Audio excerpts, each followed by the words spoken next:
Welcome back to SpaceX Daily, Episode 3. It's June 14th, 2026, and I'm Patrick in Vancouver. Let's get into today's SpaceX developments.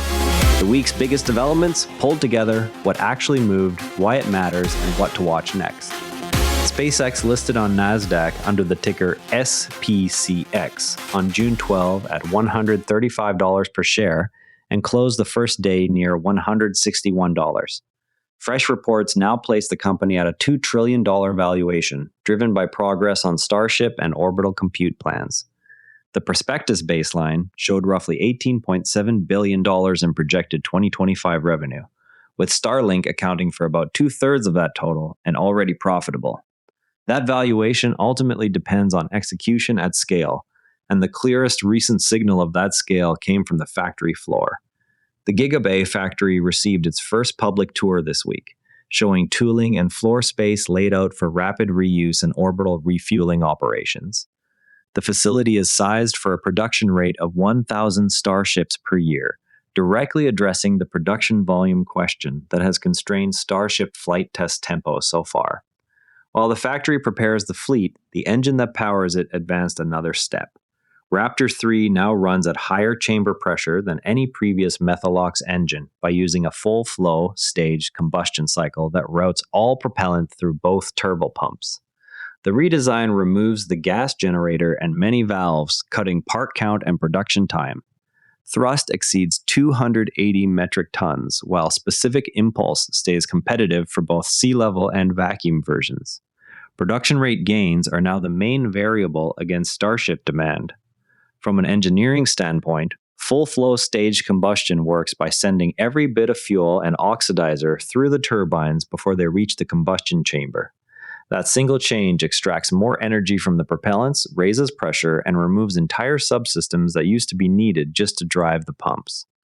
The result is fewer parts to manufacture, fewer joints that can leak, and a shorter assembly line, which is exactly why the cycle has become central to hitting the volumes the factory tour just showed. With engines and ships moving faster, the launch cadence that funds everything kept climbing this week. Falcon 9 completed its 650th flight on the Starlink 10-54 mission from Cape Canaveral.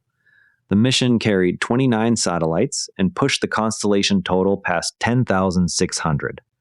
Block 5 boosters have now flown past their original design life, demonstrating the annual launch rate headroom the company continues to test. The same orbital infrastructure Starlink is building is also becoming a new compute platform.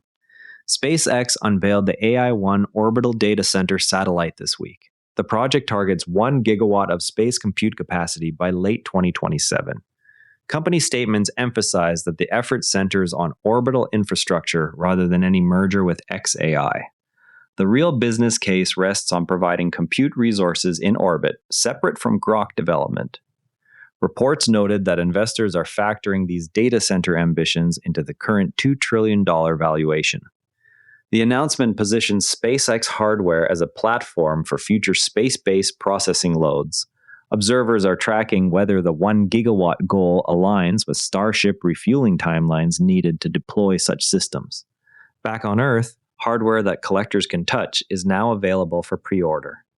SpaceX opened pre-orders for a full-scale replica of the Raptor engine bell that matches the outer geometry of the flight article, including nozzle contour and mounting flange. The replica is produced with the same additive and subtractive processes used on actual flight hardware. While replicas go on display, the real flight hardware is already stacking for the next Starship test. Starship Flight 13 preparations include Booster 20 receiving its full set of 33 engines and Ship 40 moving toward a static fire test. Revised Artemis lunar lander plans took shape this week, according to Space News reporting. The updates involve adjustments to NASA's Human Landing System architecture. Starship remains the baseline lander element under the revised approach. Discussions have addressed timeline shifts and integration milestones with the overall Artemis program. These changes occur against the backdrop of ongoing Starship flight test and refueling work. The revisions could influence the schedule for the first crewed lunar landing. Listeners following the Mars Ambitions thread will note how lunar lander decisions feed into broader deep space architecture choices.